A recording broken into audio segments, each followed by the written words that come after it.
Stablecoins versus CBDCs. How do we open the conversation with regulators? Should we issue our own stablecoin or not? So for example, we have some guides around how to use Morpho to generate stablecoin yield for yourself. The voices of the people who are actually building and the people who are actually needing these solutions are taken into account. If you can actually start programming payments with AI, especially when it comes down to B2B businesses or like supply chains, and having an AI that will adjust the payments based on any other dependency that will come.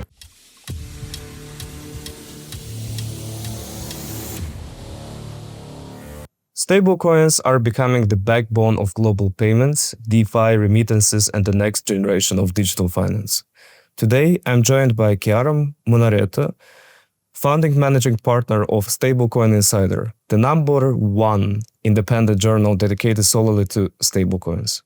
Chiara has spent years advising Web3 companies on marketing and go-to-market strategy, leading major initiatives at Proof of Talk, Dutch, Blockchain Week, and BCNL Foundation, and shaping how the industry understands stable blockchain-based money. This episode is all about the rise of stablecoins, building a trusted media and research brand in a hyper-noisy industry, and understanding where stable digital currencies are heading next. Thank you for joining me today. Thank you very much, Zip. I always begin with the guest background, so Chiara, please walk us through your journey. You've gone from marketing leadership roles to building Stablecoin Insider from the ground up. This is very interesting. How did each of these experiences prepare you to become one of the most dedicated voices in the stablecoin ecosystem?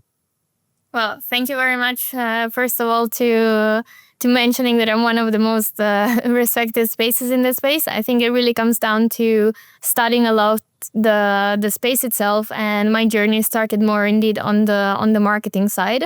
So the moment I joined the Netherlands, I was living in Italy before. That's when COVID hit, and that's when I started to meet a lot of people within the DeFi space, and we were meeting within like 20, 30 people and just like really discussing the core of DeFi, and that was back in 2020. And since then, I joined the BCNL Foundation, where I was leading the marketing operations there. So this really allowed me to join the Web3 ecosystem within the Netherlands specifically, but thanks to all the different events that we were doing, for example, the Dutch Blockchain Week and the Dutch Blockchain Days, this really allowed me to learn a lot about the space itself, as well as meeting some of the key leaders in the space. And since I've always been more on the marketing side and very much interested in the blockchain itself, as opposed to the crypto investing arm, so a little bit where the crypto space had started, I found that stablecoins themselves are a much better use case for blockchain technology as opposed to the crypto investing side. So that's when I get a little bit more passionate about it. And as I was learning, I thought, what about just starting a journal where we can actually address this topic specifically instead of keeping this topic as broad as it is. So you see a lot of journals right now touching upon crypto, RWAs, deeping, blockchain, stablecoins, and so on. And of course, the quality of the materials that you could put out there, and especially the depth of how you can address this topic, can be a little bit limited. So as I love the use case of stablecoin specifically, I decided that it might have been way better to just address this vertical in different ways. So from the institutional point of view, from the protocols point of view, from the DeFi users point of view, from the blockchain space, from the regulatory perspective, macro updates, and so on. So this is a little bit like how, very briefly, how the journey evolved. But at the core, I think it has always been the focus on one side of learning and try to understand how this space is evolving. And then on the other side, my background in marketing equity. And so like creating content as well as distributing it online. Okay, and Stablecoin Insider feels a very unique space, right? So the way I understand it is that unlike most crypto media, you don't chase hype. Instead, you focus on stable, utility-driven financial infrastructure, right?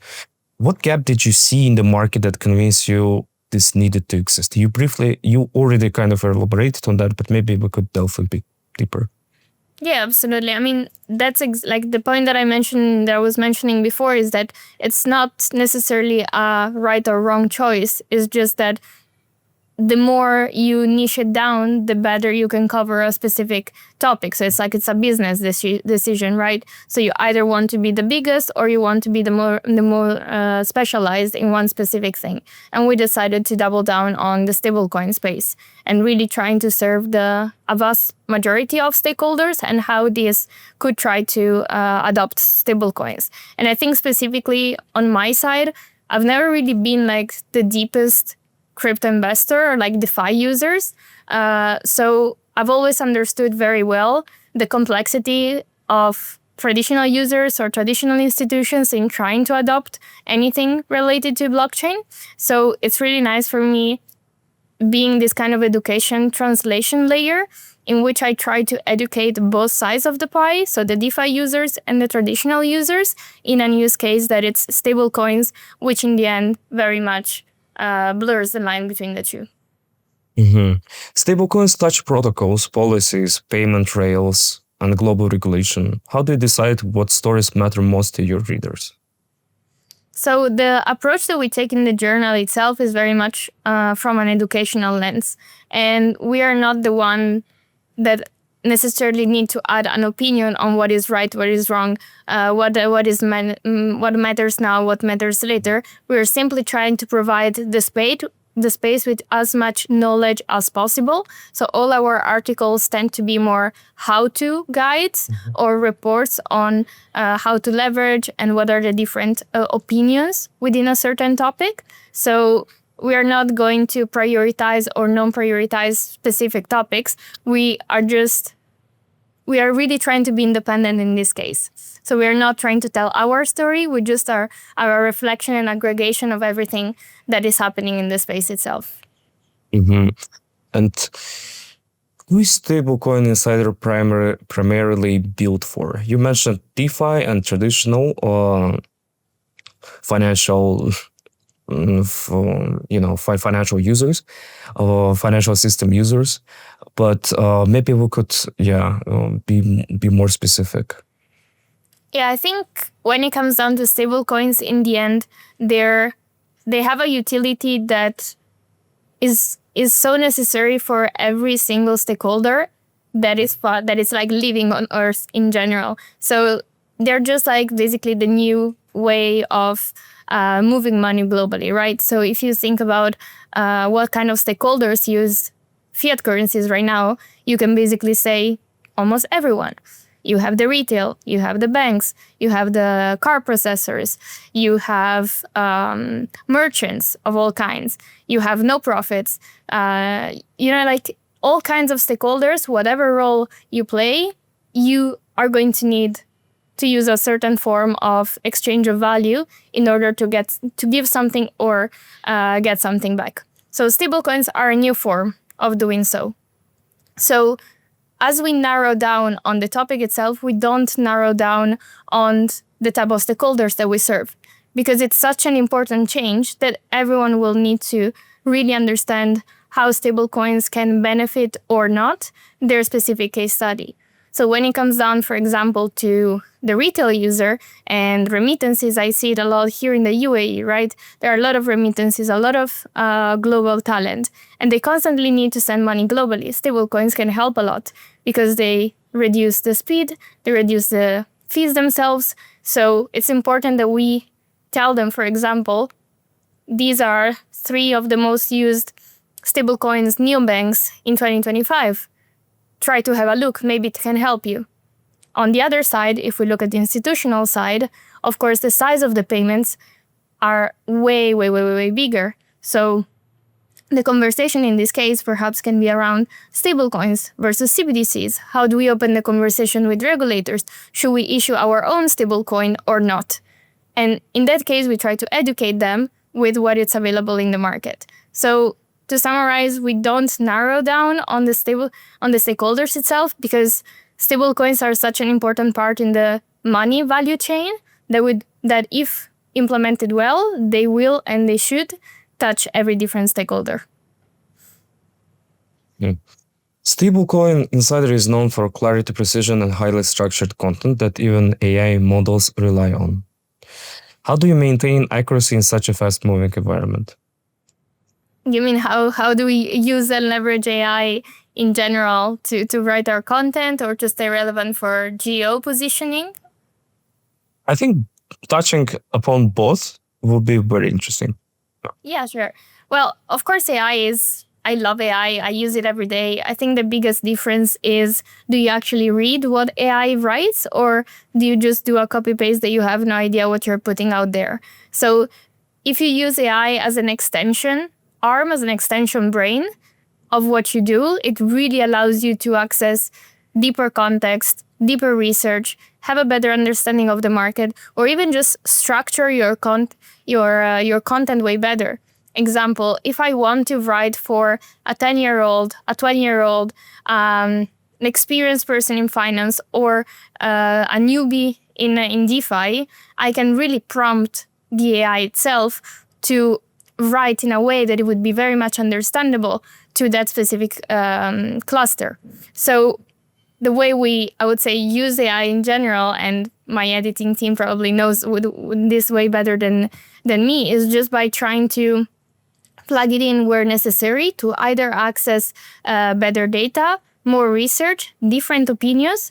Because of course, for example, if we see only a portion of what has happened within like a certain event, then we can say, okay, have you found any contrarian opinion about it? So this really allows to try to, once again, try to stay neutral without following only one line of thought.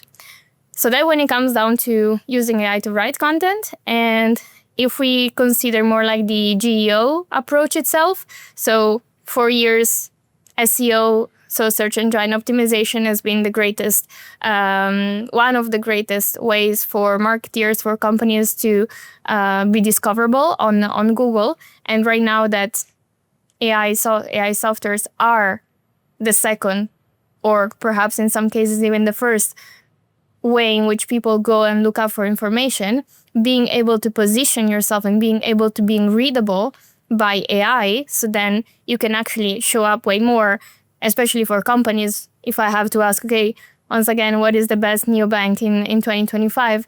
If you create your content in a way, and this is more like the technicalities itself, in a way that it's readable by AI, then AI itself will suggest your content to the person who's asking the question. So it's really important nowadays to leverage AI and write content, keeping in mind how AI reads that content, and not just Google position your brand on the ranking. Mm-hmm. Stablecoins are often treated as simple tokens, right? Some people are phrasing that this way. Yet you show that they are deeply technical. How do you balance depth with readability? Yeah, so I think once again we go back to the main core topic, which is that in the end we try to serve a variety of users and try to approach the content always from a how-to perspective. So based on your level, you're gonna be able to find more or less technical content. So for example, if we talk about some macro updates, perhaps are more like easy to read. If we talk about really how to generate yield within certain stablecoin protocols, then the conversation may be a little bit more technical, or at least like it will require a basic financial understanding, or how platforms like Aave or Morpho works, for example. So I think our approach is trying to explain clearly all the different terms that we use and try to make examples and links to use cases in the market. So then people can constantly pair up the theory with concrete examples. And if they want to, they can already start implementing it following the guides that we write. So for example, we have some guides around how to use Morpho to generate stablecoin yield for yourself. So there we have like step number 1, 2, 3. So we always try to make it accessible by breaking down the different steps and different examples and different terms. But at the same time, we try to provide valuable information. Like, for example, we did one article that went very well on the key differences on the leading 8 aggregators in the space. So there you could see the different types of APY options that you had, different fees and so on. So even for a more technical user, they could still benefit from the comparison itself. But I would say, as per every topic, it highly depends on what is that you're trying to get out of it. So are you just trying to get a basic understanding of what stablecoins even are, or are you trying to really leverage them for your business or for yourself? It's such a broad topic, and that's why there's a lot to cover. It's very interesting that you mentioned the aggregators as well. I think it's a really nice way, of doing a media business as well, because you can cover so many things, including this stuff, which is very interesting, for instance, for people like me, because I'm also a researcher and I'm trying to delve more into that topic too. All right. So what's the biggest challenge in building trust in a space where information overload and misinformation are everywhere, right? So we already, again, touched on this briefly, but let's address the information overload and misinformation directly. I think the most interesting thing that I've seen here is that, as opposed to what happens on the more like crypto Twitter side, what really allows you to gain trust is really like building your personal brand or being the spokesperson of your company. So the moment people can associate a face to the information itself, you either trust or not trust that person based on a series of factors. So who's this person, what this person has done, for the people who know this person, how does this person behave, and so on. So what I found very interesting is that indeed, the more you try to be the advocate over your own company, the more people associate the quality of your company with the person who is actually the spokesperson of the company itself. So maybe this can also come more like as an advice in general. And I think for all the people in sales, may come as like pretty obvious. In the end, we're like always in a people business, whatever type of product you're selling. And we have seen it recently, for example, with all the things that have been happening within Aave Labs and the Aave Foundation and so on. The founder itself, of course, has a super important role in agreeing or disagreeing with what is happening in the space, with what people say about their company. So perhaps trying to attach your face to the company can add a lot of credibility as well as reference point if there's something going wrong, because you can address this directly to the person and not to a faceless brand.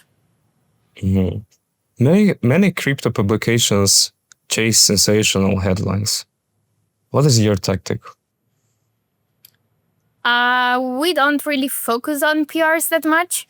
Indeed, like our journal, they're mostly how-to articles and educational content, because we believe that even when you need to write an announcement, you can still educate it. So there's a very big difference between saying, let's say, Circle Arc has launched its new blockchain, more will follow. Or you can try to break down and give some more context on how Circle and Arc reached this stage right now. So what has happened beforehand? What are the key things that we know as of now, of course, on what is the development? What's Circle, right? So once again, make it accessible. If I'm new to stablecoins and I only see this headline, I don't even know what's Circle. I may not even know what's blockchain. How can we try with the news and things that are happening in this space to still give some baseline education? So we do have some PRs, but overall, the way we try to write is really from an educational point of view. Okay, and how do you think, or what do you think about distribution today? So we have LinkedIn, X, newsletters, protocol partnerships. What moves the needle? Everything together, taken together, or something particular? At least in your case, right? Yeah, I mean, as a rule of thumb, I would say in general, it highly depends on the type of business and where do you see that people actually access your content. So what is the funnel that you're trying to create, and what is the type of business that you have. So in our case, we are a journal. So it would be weird if people don't read our journal, right? So for us, the socials can be a way to bring people to our journal. But if we would have, I don't know, hundreds of thousands on socials and zero on the journal, I would call my business unsuccessful, right? Because that's the purpose. That's where I service my audience. So I would say in general, it highly, highly depends on the business itself. For us, it's indeed the journal. And we do have an institutional newsletter as well, where we create the audience. We curate the audience that's inside, and that's more like of a private way to really try to educate only on one specific topic. And in this case, it's institutional adoption of stablecoins. On the social media side, in this case, it's an amplification of the content that we do on the journal. And personally, I create like a lot of stablecoin educational content as well on LinkedIn, which is a little bit more separate from the journal itself. So it's my own personal brand. And of course, as a result of that also impacts the journal and the audience and the inbound that we get in trying to understand better the stablecoin space. Mm-hmm. And stablecoins are quietly doing, let's just talk about switch to stablecoins as of today, right? They're quietly doing trillions in on-chain transfer volume. What do people still underestimate about the stablecoins? Because it feels like this industry will scale and scale and scale and scale. I would say that we're still very early. Like, by being so sucked up into the space, it's so easy to feel that everyone already knows what stablecoins are and how to use them, where to access it. And also even just like on a product technological level, the applications and the way to access stablecoins still have to develop a lot. So probably it's really on understanding that there's still a lot to do. And just because there's a high adoption from the crypto side, this doesn't mean that stablecoins will necessarily be the new currency, right? So I'm curious to see when we will reach that point in which we actually start evaluating not using any type of fiat currency anymore and only relying on stablecoins. And for me, the most important thing here is like considering the value chain of money, as I was saying before. So if I'm not able to get paid in stablecoins and I hold stablecoins, how am I gonna pay a coffee, right? Because I need to receive stablecoins in order to spend them. If I'm able to receive them and I'm able to spend them, and I just collect them on my wallet, then do I just want to have the money sitting there? Of course, I can let's say move it to another yield generation platform, but it would be much easier if it would work like a bank that I can directly generate yield.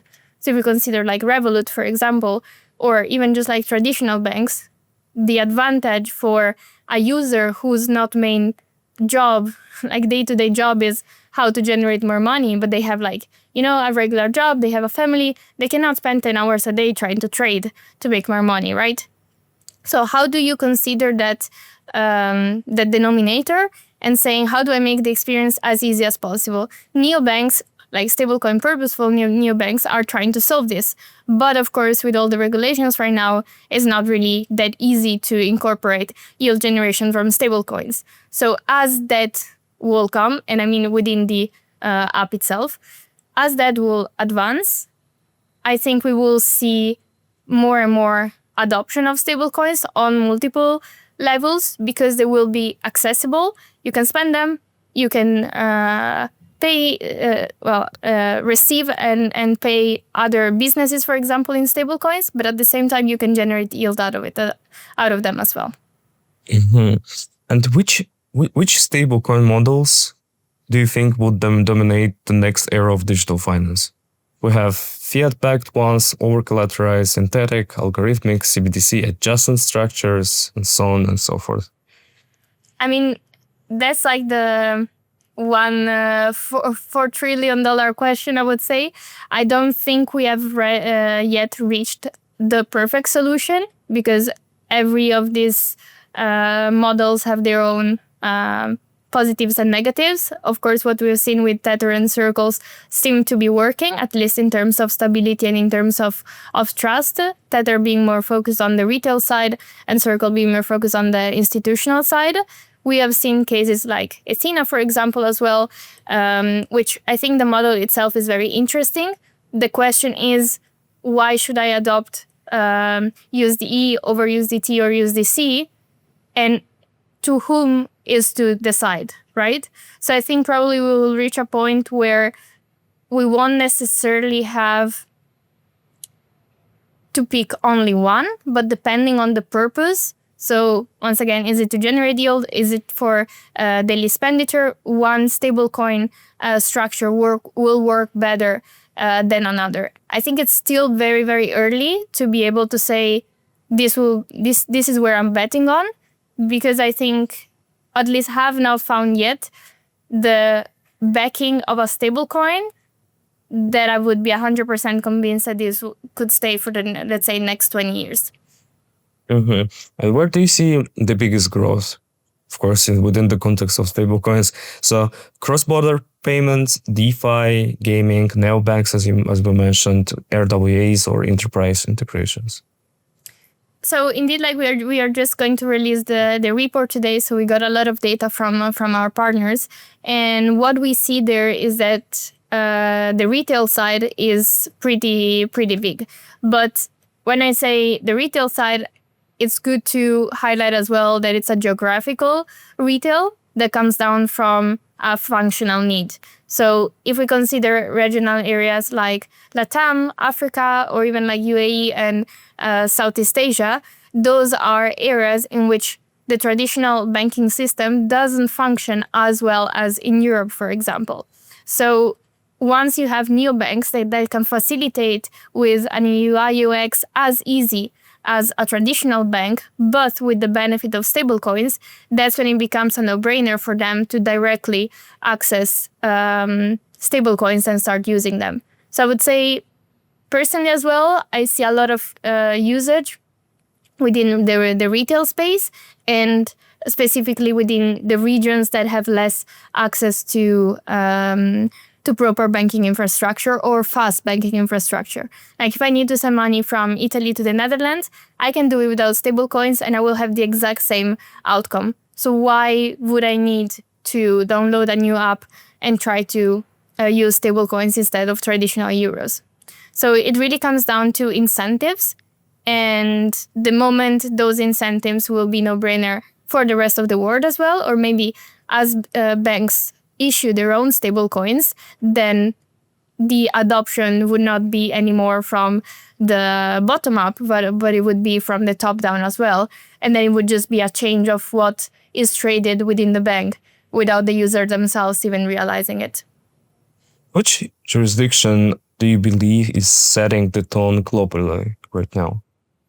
I mean, we have definitely seen that with the Genius Act, they were the ones who started this stablecoin summer. At least if we name it with what has been happening in summer, indeed. So I think they were the one who kicked in specifically the stablecoin space, because if we consider like crypto regulation broadly, I would say that Mika has been doing a good job in at least clarifying what is possible and what is not possible. But when it comes down to stablecoins, I think the Genius Act itself was the one who said, okay, we can actually use stablecoins and they're legal to use. Let's define exactly what a stablecoin issuer is and how you can be one. Before we delve into the future of stablecoins and digital money as we know it, let's elaborate on the year-end report of Stablecoin Insider. Maybe there are some things that you would like to share, some exclusive insights before it has been reported to me, but after for everyone who watch this or listen to this.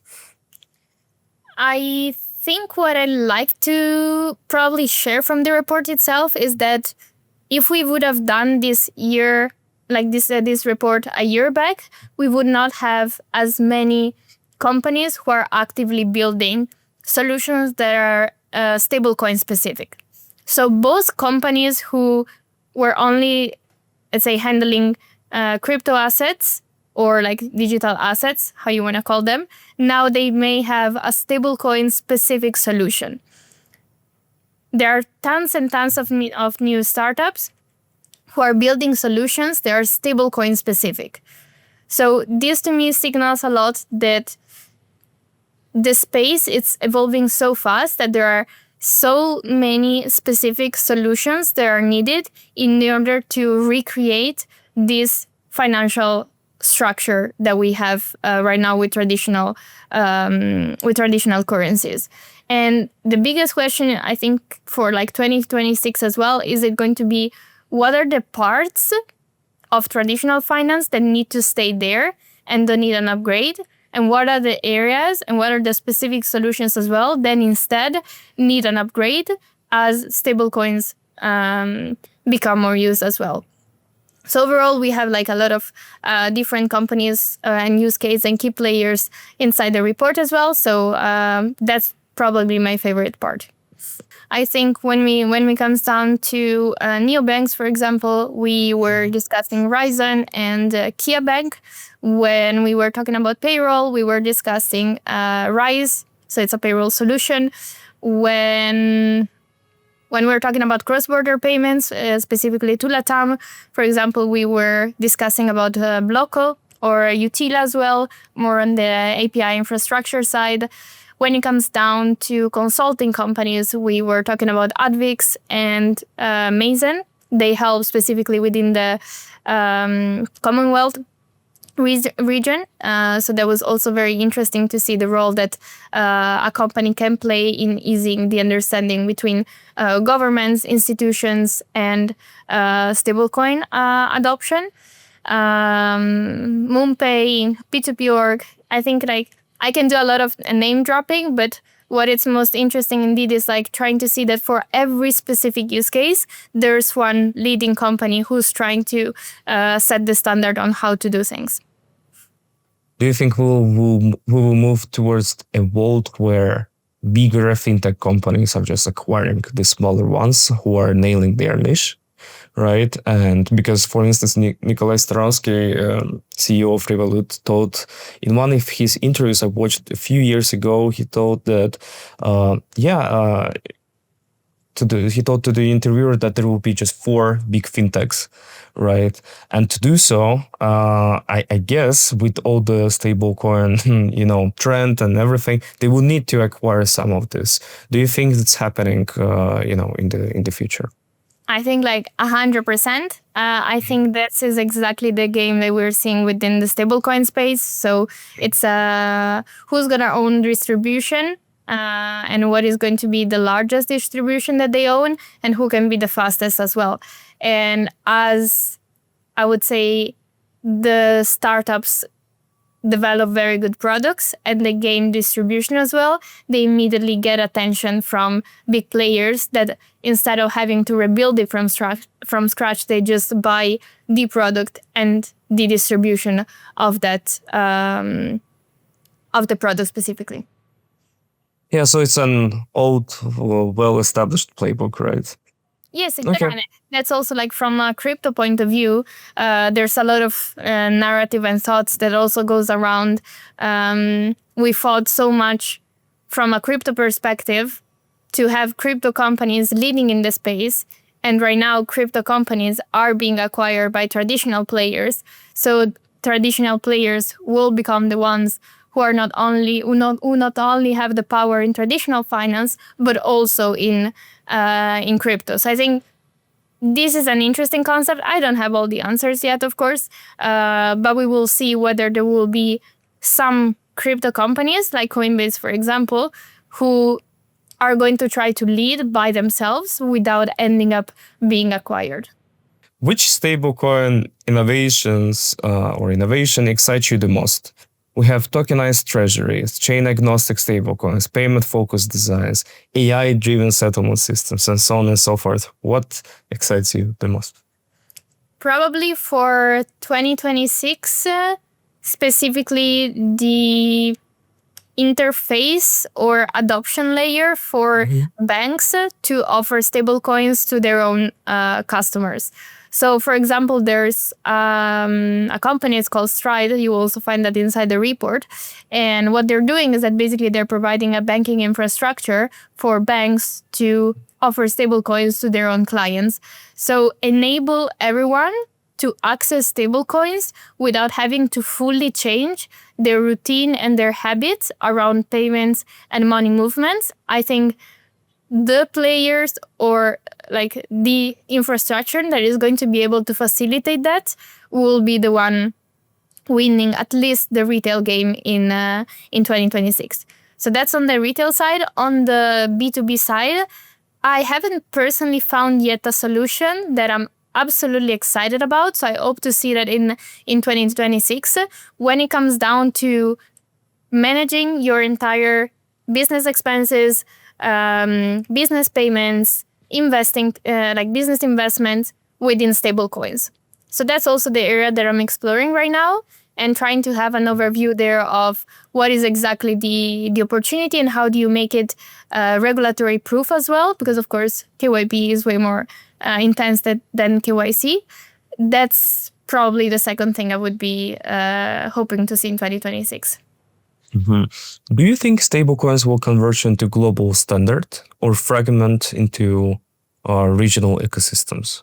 I mean, I think that's exactly the direction in which every product that has been built is going. So how do I make stablecoin payments, non-stablecoins perceivable? So I think Cast is doing a very good job on this side. So they're a neobank. I use it every day. I pay, I receive money. Like I have never had an issue with paying, and I received and pay in stablecoins directly.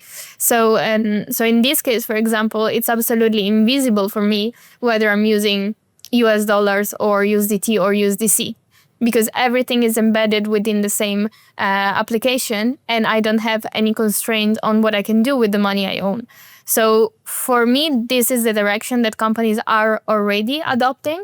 Whether it will take over fully traditional currencies, I think it will be very much a political and economic game as well. So it goes beyond the usage and the efficiency of stablecoins.